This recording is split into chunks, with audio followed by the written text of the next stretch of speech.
semua, selamat datang di podcast PHI, Podcast Hubungan Internasional.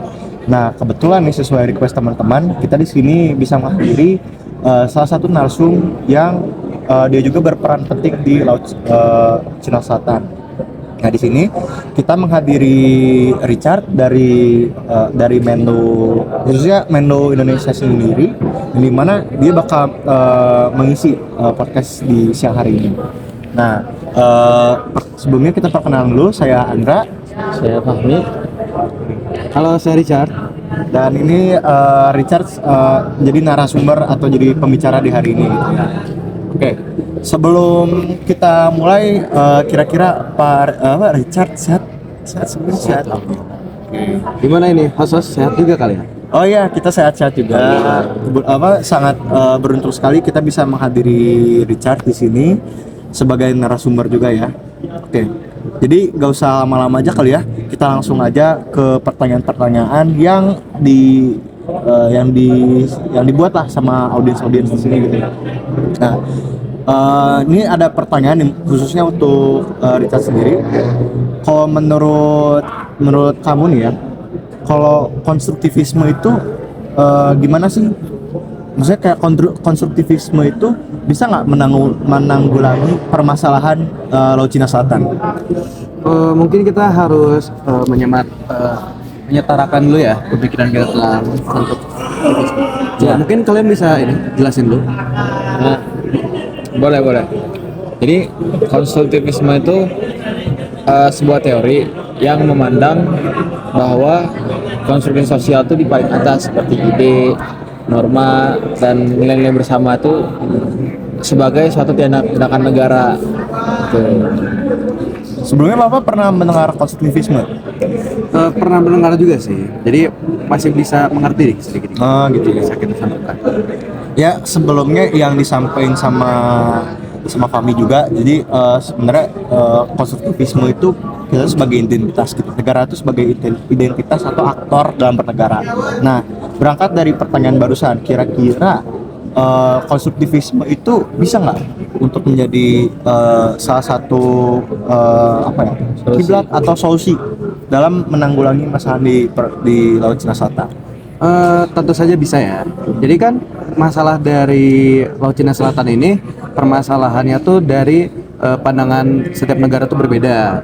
Jadi contoh kalau China tuh dari peta yang dia terbitkan pada tahun 47, dan sedangkan negara-negara di ASEAN itu mereka berpacunya pada hukum laut yang diterbitkan oleh PBB ya di tahun 82. Oke. Nah, ya tentu saja kalau kita lihat dari teori ini, kita juga bisa menyelesaikan masalah itu. Mungkin dengan berpacu pada hukum internasional yang diterbitkan oleh PBB tahun 82, nah itu bisa menyelesaikan masalah yang kita hadapi di Laut Cina Selatan pada saat ini.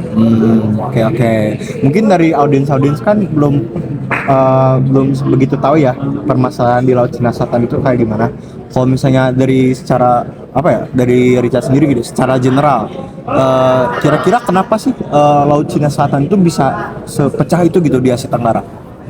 Ya, tentunya karena di Laut Cina Selatan itu banyak sumber daya alam ya. Jadi saling diperebutkan sama negara-negara. Oke. Dan juga karena saling diperebutkan, mereka tuh memperebutkannya dari berbagai aspek. Jadi mereka juga melihatnya dari berbagai sudut pandang.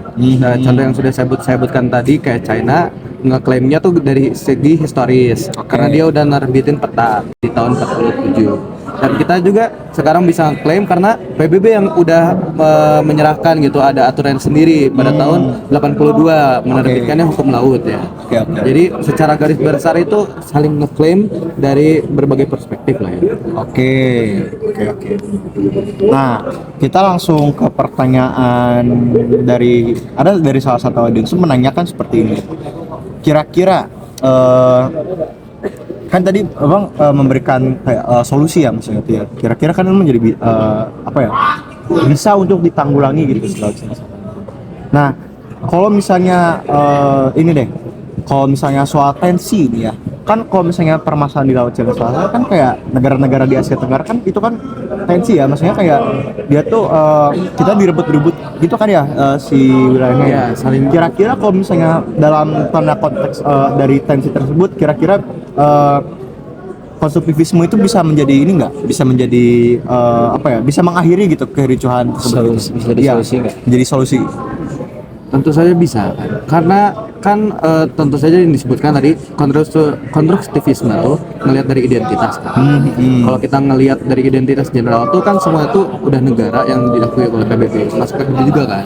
Ya. Jadi kalau misalnya kita ngelihat dari sudut pandang mereka itu negara di PBB, tentu saja kita juga harus mengikuti aturan yang sudah diterbitkan juga kan. Ya. Nah, jadi mungkin dari sana kita bisa menyelesaikan masalah tersebut karena memandang dari identitas bernegara kan, udah masuk juga organisasi PBB. Gitu ya. Wah, sangat bermanfaat sekali ya. Maksudnya kayak dari penyampaian dari Richard sendiri dengan pandangan dari Pak Richard sebagai Menlu di Indonesia, bagaimana Laut Cina Selatan ini bisa terjadi dan solusinya juga seperti apa gitu ya. Nah, berhubung yang ditanyakan oleh audiens hanya ya ini hanya general ya, yang diambil dari semua yang ya kolom-kolom komentar kita bagi semuanya dijadikan menjadi 2 pertanyaan ya tadi ya.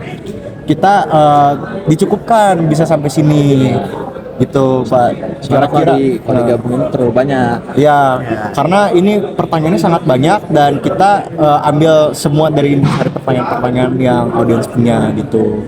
Berarti dari semua yang Pak Richard, dari Richard ini sudah dapatkan gitu ya, atau diberitahu di sini tuh berarti bahwa negara-negara di Asia Tenggara itu berarti ya melakukan itu karena itu identitas mereka.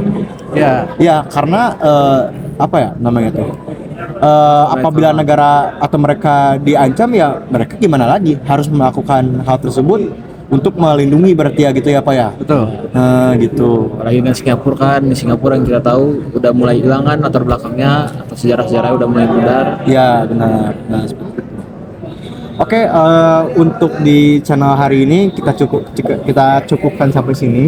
Dan terima kasih juga untuk para audiens sudah memberikan pertanyaan-pertanyaan, dan terima kasih juga buat Richard sudah bisa menghadiri di podcast hari ini ya Pak.